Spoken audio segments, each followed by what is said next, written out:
You just watched Janeway break her own rules to bring her crew home. But her most controversial call wasn't a rescue. It was a hijacking. When 7 of 9 was cut off from the collective, she didn't want out. She fought to go back. Janeway kept her disconnected anyway and called it saving her. Here are 10 moments that show what that choice actually cost her. Welcome back. On this channel we do real deep dives on the Star Trek characters who define the franchise. Today, 7 of 9. Number 10. Her first ever date ended with her date in Sickbay. The doctor bet Tom Paris. He could teach the newly freed 7 how to date.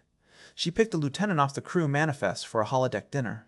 Over dessert, during a dance, she took the lead so hard she tore a ligament in his shoulder. Her first shot at romance ended in medical. His, not hers. But that funny moment is nothing compared to why she was cast in the first place. Number 9. 7 almost didn't exist because Voyager's ratings were sinking. Producers wrote out a main character, Kes, to make room for someone new. Producer Rick Berman later admitted the goal outright. The show needed, in his words, a Borg babe. Jeri Ryan got the part, and one of Star Trek's most iconic characters exists because of a network-driven ratings panic. Number 8. Her costume nearly choked her, for real. The first version of 7's Borg bodysuit was so tight it cut off circulation in Jeri Ryan's neck. She reportedly passed out on set more than once. It got quietly redesigned in Season 4, and almost nobody noticed. Next, the story behind how a little girl ended up in Borg territory in the first place, and it's not an accident. Number 7. Her own parents chased the Borg on purpose. 7 was born Annika Hansen, daughter of 2 Federation scientists obsessed with proving the Borg were real. They spent years tracking Borg activity through forbidden territory, with young Annika on board the whole time. Number 6. She remembers the exact day it happened, down to the candles on her cake. An ion storm knocked out their ship's shields for just 13.2 seconds. That's all it took for a Borg cube to find them. 7's own memory, my cake had 6 candles on it, and then the men came. She was assimilated on the spot, along with both her parents. She'd later say her body was assimilated 18 years earlier, meaning she lost her entire childhood to the collective. And her father's story doesn't end there. Number 5. Her father didn't just die in the assimilation, he kept walking around as a drone for years. 7 discovers her father Magnus became an active drone in the collective. The Borg Queen keeps him close on purpose, parading him in front of 7 to torment her.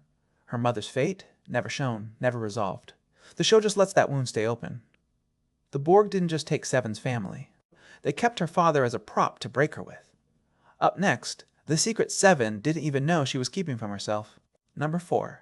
7 had a secret boyfriend living inside her own mind, and she had no idea. A rare mutation let her consciousness slip into a hidden dream world called Unimatrix Zero while she regenerated. There, as her human self, Annika, she lived a full relationship with a fellow drone named Oxum for 6 years, with zero memory of any of it once she woke up. Every single night, a secret love story. Every single morning, the Borg made her forget it happened. But the next one shows a much darker side of what fear does to her.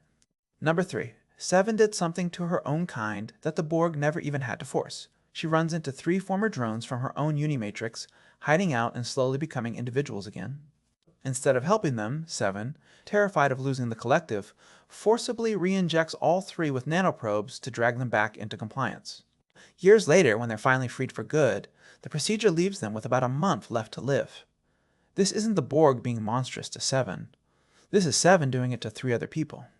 Next, how a stranger's grief ended up living inside her own head. Number 2. A stranger's grief has been living inside 7's head this whole time, from one of Starfleet's darkest days. A parasite triggers a buried personality in her mind. A Starfleet mother, begging Janeway to help find her son, killed aboard the USS Melbourne. The Melbourne was one of 39 ships destroyed at the Battle of Wolf 359, Starfleet's worst defeat against the Borg ever. 7 was there. She's been carrying a dead woman's grief in her own head without knowing it the entire time. And that's still not the darkest thing about her. Number 1, the one most Voyager-only fans have no idea about. 7 mentored a boy named Ikeb, after discovering his own parents had engineered him as a living bioweapon and planned to hand him back to the Borg. 7 became something close to his mother. This wasn't the first time Ikeb put himself on the line for her. Years earlier, when 7's own cortical nodes started failing, Ikeb gave up his to save her life, and nearly died recovering from the surgery. Years later, in Star Trek, Picard, 7 learns a woman she trusted lured Ikeb in and had him tortured and harvested alive for his Borg parts, including cutting out his eye while he was conscious. 7 finds him barely alive. At his request, she gives him a mercy kill. Then she breaks a truce, hunts the woman down, and kills her in cold blood. The same person who taught herself humanity from Janeway and the Doctor commits a premeditated murder to avenge her son. That's the real ending of Seven of Nine's story. Not just the ex-Borg fan favorite, but a woman who fought her way back to being human. She paid the very human price of loving someone enough to kill for. Years later, in a future Janeway refused to accept, Seven doesn't survive at all.